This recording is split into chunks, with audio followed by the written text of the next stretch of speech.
Hello everyone. Welcome to another video on the channel.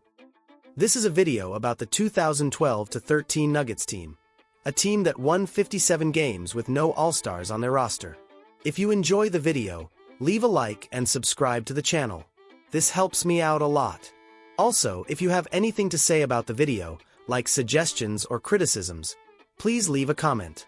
Now, let's go to the video. Since the day you first picked up a basketball, you have been taught a very specific lesson. Pass the ball. Trust your teammates. The group is always stronger than the individual.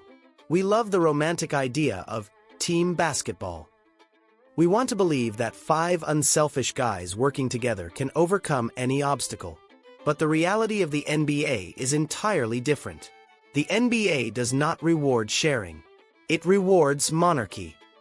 When the playoffs arrive, and the game slows down, beautiful games don't save you. What saves you is having a transcendent, unstoppable, generational superstar who can simply take the ball and dictate reality.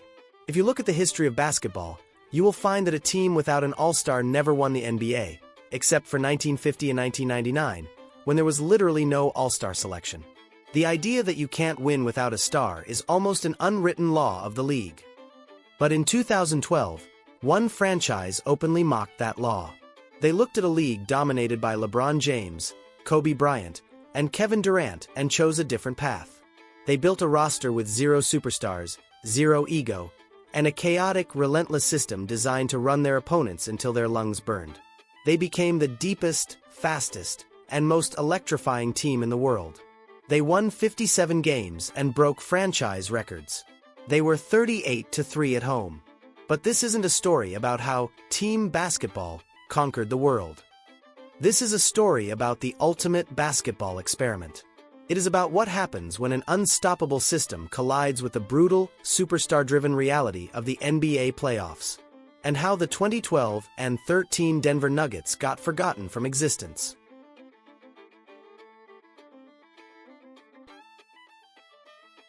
Most revolutionary teams are born out of desperation. For the Denver Nuggets, that desperation had a name: Carmelo Anthony. But to truly understand how this specific team was built, we must rewind slightly to 2009. At that time, Denver was a traditional powerhouse built around 2 established stars, Carmelo Anthony and their veteran point guard, Chauncey Billups.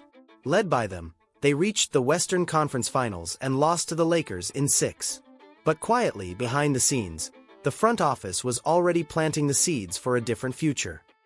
In the 2009 NBA Draft, they selected a blazing fast, undersized point guard from North Carolina, Ty Lawson. Even though Billups was just in his first year in Denver, he would be 33 by the start of the 2009 and 10 season, so the Nuggets were already preparing for his decline, bringing in a guy who helped North Carolina win an NCAA championship the previous year to learn from the 2004 Finals MVP. So, for his first year and a half, Lawson sat on the bench, waiting for his moment. That moment arrived in the form of a franchise crisis. By the 2010 and 11 season, Carmelo Anthony was tired of Denver. He was a global icon, and he wanted to leave. He effectively held the franchise hostage, forcing them to trade him or risk losing him for nothing in free agency. Usually, when a small market team loses a franchise player, they immediately collapse. They enter a multiple-year rebuilding phase, tanking for draft picks. But Denver's general manager, Masai Ujiri, saw an opportunity to do something different. In February 2011, Ujiri executed the blockbuster trade. He sent Carmelo Anthony to New York. But crucially, he also included their starting point guard, Chauncey Billups, in the deal. In return, Ujiri asked for depth. He took the Knicks' entire core of highly capable, versatile role players: Danilo Gallinari, Wilson Chandler, and Timofey Mozgov. The rest of the league was confused. Why would you trade $1 for 4 quarters? Because Ujiri understood a geographical advantage that no one else was utilizing properly. The city of Denver is exactly 1 mile above sea level. The air is dangerously thin. If Ujiri could assemble a roster of incredible athletes who could sprint non-stop, at high altitude, he could physically break the opposition. And with Chauncey Billups gone to New York, the keys to the offense were suddenly handed to the young, lightning-fast Ty Lawson. He became the undisputed starting point guard, and the team's pace skyrocketed overnight. The foundation was set.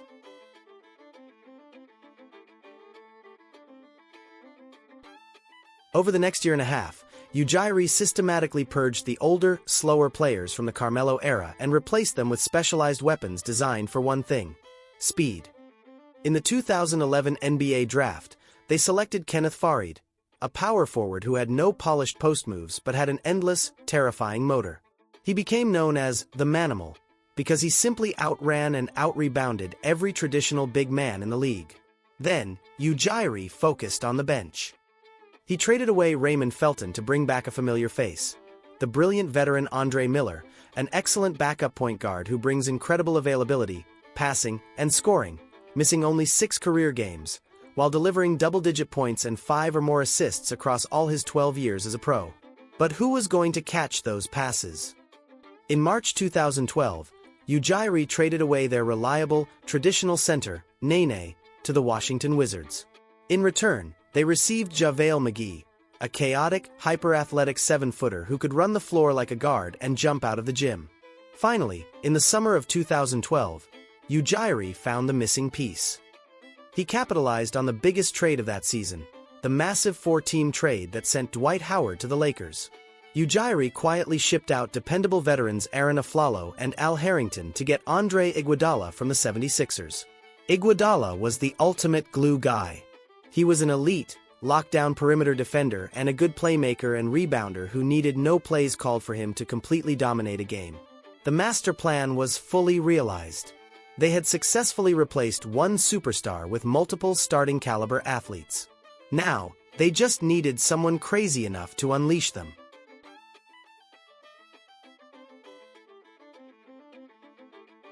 George Karl was the perfect man for the job. To understand why George Karl was the perfect mad scientist for this experiment, you have to look at his resume. Karl was a brilliant, deeply stubborn offensive genius who spent his entire career warring against the traditional NBA establishment. In the 1990s, he built the iconic Seattle Supersonics team, a violently fast, high-flying juggernaut that won 64 games and reached the 1996 NBA Finals, only to be stopped by Michael Jordan. In the early 2000s, he turned the Milwaukee Bucks into an offensive powerhouse that came within one game of the NBA Finals. When Karl arrived in Denver in 2005, he resurrected a dying franchise. For 7 straight years, he dragged the Nuggets to the playoffs. But a tragic pattern began to define his legacy: the first-round exit. Year after year, Karl's brilliant regular season systems would hit a brick wall in the postseason. So, when Masai Ujiri traded Carmelo Anthony away and handed Karl this new roster of 10 relentless, egoless athletes, Karl didn't just see a basketball team. He saw vindication. Karl had a legendary reputation for winning massive amounts of regular season games. But he also had a darker reputation.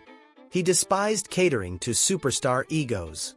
He constantly clashed with his best players, from Ray Allen in Milwaukee to Carmelo Anthony in Denver.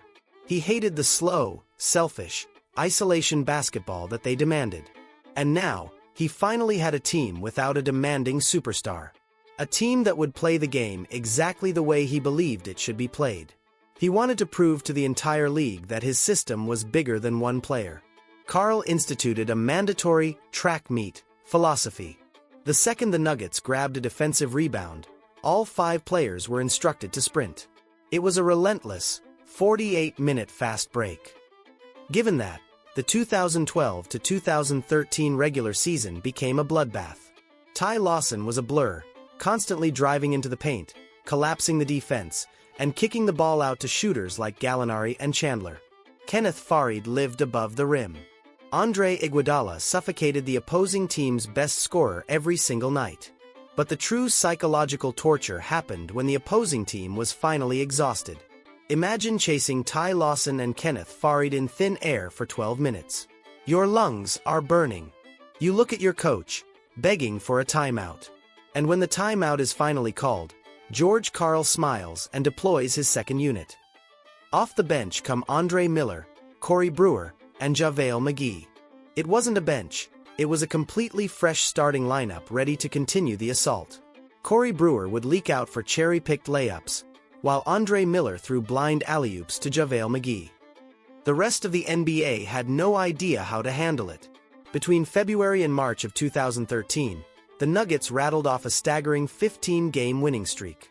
The ball movement was beautiful, the energy was infectious, and the entire city of Denver rallied behind this faceless juggernaut. They finished the regular season with 57 wins, including 23 wins in the last 26 games. But the ultimate proof of their geographical and tactical dominance was their home record. By weaponizing the altitude and their endless depth, the Nuggets went 38-3 at the Pepsi Center. It remains one of the most dominant home court seasons in the sport's history. They had successfully proven that the superstar model could be beaten. They were the ultimate team.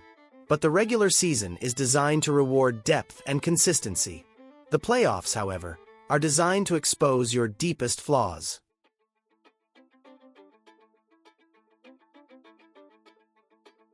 On April 4th, with the playoffs just around the corner, the illusion shattered. During a standard drive to the basket, Danilo Gallinari tore his ACL. To the casual fan, this was just a bump in the road. Denver had plenty of wing players to replace him, right? But the coaching staff knew exactly what they had just lost. Gallinari wasn't a megastar, but he was the half-court safety valve, as he could create his own shot and was putting up career highs in points and rebounds per game, while shooting 37% from three, which was rare for a 6'10" forward. Without him, the Nuggets were way more reliant on transition scoring, and when you enter the NBA playoffs, transition scoring disappears. Playoff basketball is a different sport. Teams spend a week studying your exact tendencies. They focus entirely on getting back on defense. The fast breaks vanish. Referees swallow their whistles. The game becomes a half-court, tactical street fight. In the first round, the 57-win Nuggets were matched up against another team that relied heavily on transition basketball on the 6th-seeded Golden State Warriors, led by David Lee, a traditional power forward coming from the best season of his career, averaging 19-11 and making the All-Star team and All-NBA third team, and a young Steph Curry. That had a breakout season where he broke the NBA record of three-pointers made in a single season, while averaging 23 points and 7 assists per game. However, in normal circumstances, the Nuggets were the favorites to win, but with Gallinari's torn ACL, a new scenario emerged in the series. And with Lawson and Farid also banged up, everyone was expecting it to be a tough battle. What followed next was not a battle, but an actual war. In Game 1, it wasn't the blazing team speed that saved them, but the sheer individual brilliance of their oldest player. The 37-year-old veteran, Andre Miller, put on an absolute masterclass. Coming off the bench, Miller dropped 28 points on 11-4-16 shooting, manipulating the defense with pure intellect and, in the closing seconds, with the game tied, Miller drove to the basket and hit a miraculous game-winning layup over Draymond Green to secure a 97-95 victory. The system seemed perfectly fine. They had survived the playoff transition. But in Game 2, an injury on the other side of the court inadvertently changed the history of basketball. David Lee tore his hip flexor. By all conventional logic, losing your best interior player should have destroyed Golden State. Instead, it forced Warriors coach Mark Jackson to make a desperate tactical adjustment. He removed the traditional power forward from the floor, inserted Jarrett Jack, an experienced guard that was the Warriors' sixth man that season, and played a heavily perimeter-based system with Andrew Bogut, Harrison Barnes, Klay Thompson, Jarrett Jack, and Stephen Curry, a preliminary of what was about to come with the Warriors' dynasty that was defined by the small ball. And this was an absolute nightmare matchup for Denver. Suddenly, the Nuggets' athletic big men in Kenneth Farid, JaVale McGee, and Costa Koufos were rendered completely unplayable. They were being dragged 25 feet away from the basket to chase shooters, completely neutralizing their rebounding and rim protection. And then, everyone in the Warriors caught fire. Denver had built a team designed to exhaust opponents by making them sprint up and down the court in high altitude. But the Warriors found the ultimate loophole. You don't get tired running if you just shoot the ball from 30 feet away. Curry and Thompson began launching three-pointers, completely breaking George Karl's defensive rotations. Golden State not only stole Game 2 in Denver, They shot 65% from the field and 56% from three, and out-rebounded the second-best rebounding team in the league without their best rebounder. Jack, Thompson, Curry, and Barnes all scored 20-plus points, as they shattered the Nuggets' historic home court aura with a 131-117 win. Entering the deafening yellow-clad chaos of Oracle Arena for Games 3 and 4, the Nuggets were no longer playing their game. Ty Lawson played his absolute heart out, having the best playoff series of his entire life, trying to carry the entire 57-win machine on his back. But the tragedy was undeniable. He was an undersized point guard being asked to be a one-man playoff offense against a rising dynasty. While Lawson fought bravely, the rest of the roster looked paralyzed.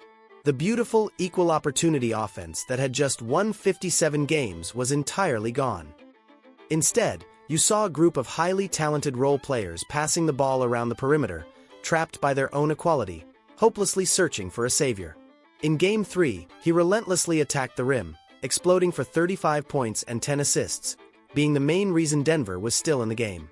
So, down by 1 with 9 seconds left on the clock, he had the ball of the game. Guarded by Ezeli and Thompson, Lawson tripped and lost the ball out of bounds. They ended up losing that game 110-108. Lawson was not that savior. On the other side, when the game slowed down, the Warriors gave the ball to Stephen Curry and let greatness happen.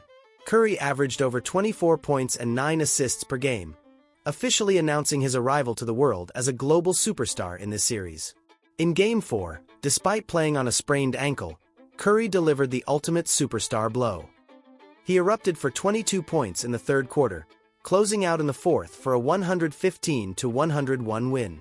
For Games 5 and 6, with their back on the wall, the Nuggets fought back. Andre Iguodala stepped out of his comfort zone to try to save the season. He went from averaging 14.8 points from Games 1 to 4 to averaging 24.5 in Games 5 and 6, abandoning his defense-first mentality to become an alpha scorer the Nuggets were missing, all while simultaneously helping to guard Curry on the other end.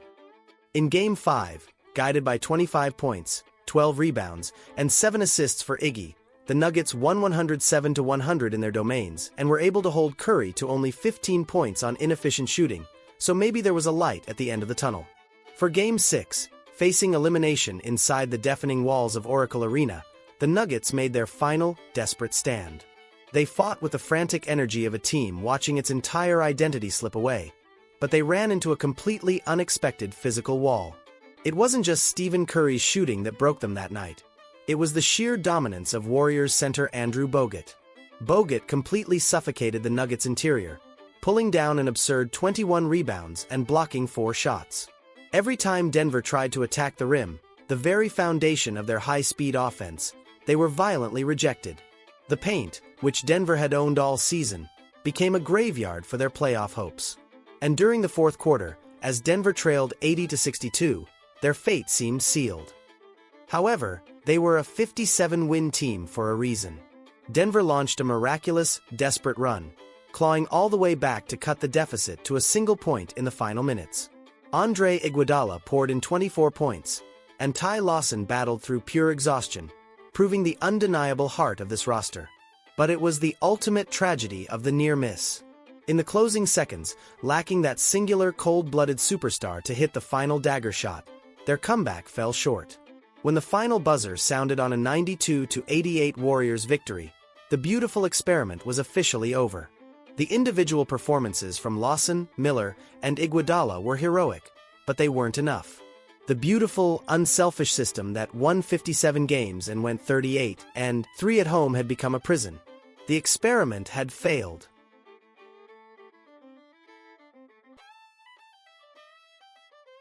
What happened next remains one of the most violent, sudden franchise resets in sports history. The Denver front office didn't just tweak the roster, they burned the entire philosophy to the ground. They realized that you simply cannot win a championship with a team of equals. Within weeks, the team's architect, Masai Ujiri, won NBA Executive of the Year and immediately left the franchise. He took over the Toronto Raptors, where he would eventually trade for a singular superstar, Kawhi Leonard, and win the NBA championship. Ujiri had learned his lesson. To win a ring, you need a monster.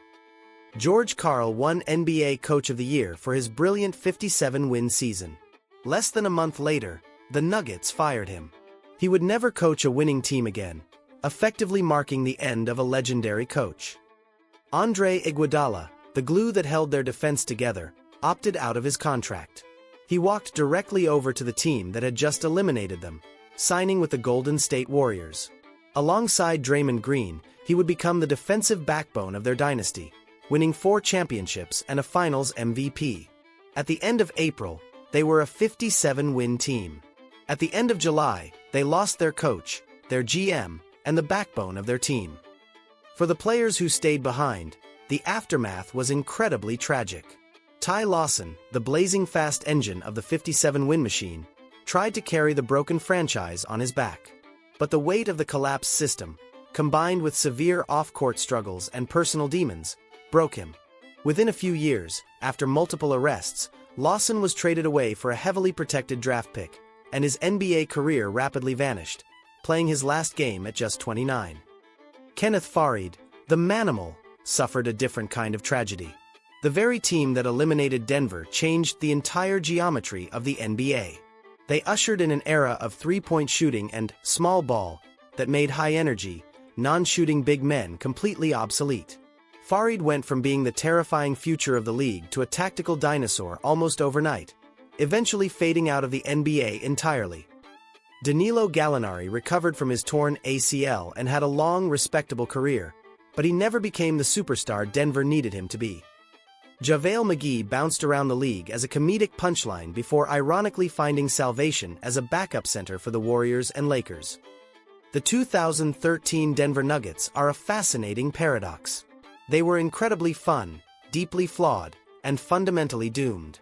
They proved that while a perfect system can win you 57 games on a Tuesday night in February, it cannot save you in a Game 6 in May. In the end, the NBA demands a basketball god.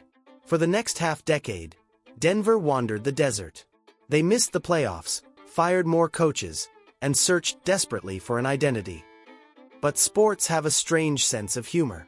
A few years after they abandoned their beautiful, superstar-less system, the franchise took a gamble on a slow, unathletic, second-round draft pick from Serbia. They drafted him during a commercial break for Taco Bell, completely unaware of what they had just done. They finally found their generational, unstoppable superstar. But ironically, he plays in an unselfish, pass-first, team-oriented way. Nikola Jokic was the superstar they always needed, carrying the exact philosophy they thought they had to abandon. And the head coach the Nuggets hired to lead this new era was the same assistant coach sitting on that Golden State Warriors bench, plotting the destruction of Denver's 57-win machine, Michael Malone. But their journey to the top is a video for another time. Thank you so much for watching. If you enjoyed this video, please hit the like button and subscribe for more stories like this. It helps me out a lot. Also, feel free to make any comment regarding suggestions for the next video. And that is it, guys. See you in the next one.